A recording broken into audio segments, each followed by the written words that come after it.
ನಮಸ್ಕಾರ ದೇವರು. ನಾವು ಫ್ಯಾಮಿಲಿ ಟ್ರಿಪ್ಗೆ ಪ್ಲಾನ್ ಮಾಡಿದ್ವಿ. ಸೊ ಅದಕ್ಕೆ ವ್ಲಾಗ್ ಮಾಡೋಕ್ಕೆ ಅಂತ ಮೈಕ್ ತರಬೇಕಾಗಿತ್ತು. ಮೈಕ್ ತರೋಣ ಅಂತ ನಾನು ನನ್ನ ತಮ್ಮ ಹೊರಟ್ವಿ. ನನ್ನ ಹತ್ರ ಆಲ್ರೆಡಿ ವೈರ್ ಮೈಕ್ ಇತ್ತು, ಅದು ನನ್ನ ಫೋನ್ಗೆ ಸರಿಯಾಗಿ ವರ್ಕ್ ಆಗ್ತಿಲ್ಲ. ಸೊ ವೈರ್ಲೆಸ್ ಮೈಕ್ ತಗೋಣ ಅಂತ ಹೋದ್ವಿ. ಅಲ್ಲಿ 2-3 ಮೈಕ್ನ ಚೆಕ್ ಮಾಡಿ ಲಾಸ್ಟ್ಗೆ ಒಂದು ಮೈಕ್ನ ಫೈನಲ್ ಮಾಡಿದ್ವಿ. ನಾವು ಮೈಕ್ನ ಸೆಲೆಕ್ಟ್ ಮಾಡಿದ್ಮೇಲೆ ಮೊಬೈಲ್ ಅಂಗಡಿಯವರು ಅದನ್ನೆಲ್ಲ ಚೆಕ್ ಮಾಡಿ ಅದರ ಫೀಚರ್ಸ್ನಲ್ಲಿ ಎಕ್ಸ್ಪ್ಲೈನ್ ಮಾಡಿ ಹೇಗೆ ಯೂಸ್ ಮಾಡಬೇಕು ಅಂತ ಹೇಳಿದ್ರು. ಈ ಫಿಗರ್ ಎಲ್ಲೋ ನೋಡ್ದಂಗೈತಲ್ಲ, ನಂಗೂ ಹಂಗೆ ಅನ್ನಿಸ್ತಾ ಐತೆ.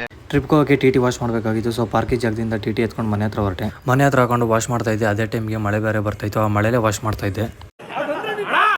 ಟಿ ಎಲ್ಲ ವಾಶ್ ಮಾಡ್ಕೊಂಡು ನೀಟಾಗಿ ಒರೆಸ್ಕೊಂಡು ಎಲ್ಲರನ್ನೂ ಹತ್ತಿಸ್ಕೊಂಡು ಅಲ್ಲಿಂದ ಪೆಟ್ರೋಲ್ ಬಂಕ್ಗೆ ಹೋದ್ವಿ. ಪೆಟ್ರೋಲ್ ಬಂಕಲ್ಲಿ ಫುಲ್ ಟ್ಯಾಂಕ್ ಡೀಸೆಲ್ ಹಾಕ್ಸ್ಕೊಂಡು ಅಲ್ಲಿಂದ ಸೀದಾ ನಮ್ಮ ಚಿಕ್ಕಮ್ಮ ಮನೆ ಹತ್ರ ಹೊರಟ್ವಿ. ಆಲ್ರೆಡಿ ನಮಗೋಸ್ಕರ ಅಲ್ಲಿ ಎಲ್ಲ ವೆಯ್ಟ್ ಮಾಡ್ತಾಯಿದ್ರು. ಅಲ್ಲಿ ಎಲ್ರಿಗೂ ಹೇಳಿ ಹಂಗೆ ನನ್ನ ತಂಗಿ ಜೊತೆ ಲಾಗ್ ಸ್ಟಾರ್ಟ್ ಮಾಡಿ ಸ್ವಲ್ಪ ಹೊತ್ತು ಲಾಗ್ ಮಾಡಿ ಹಂಗೆ ಲಗೇಜ್ ಎಲ್ಲ ಟಿ ಕಟ್ಟಬೇಕಾಗಿತ್ತು. ಸೊ ಲಗೇಜ್ ಎಲ್ಲ ಎತ್ಕೊಂಡ್ಬಂದು ನಾವು ಟಿ ಕಟ್ತಾ ಇದ್ವಿ.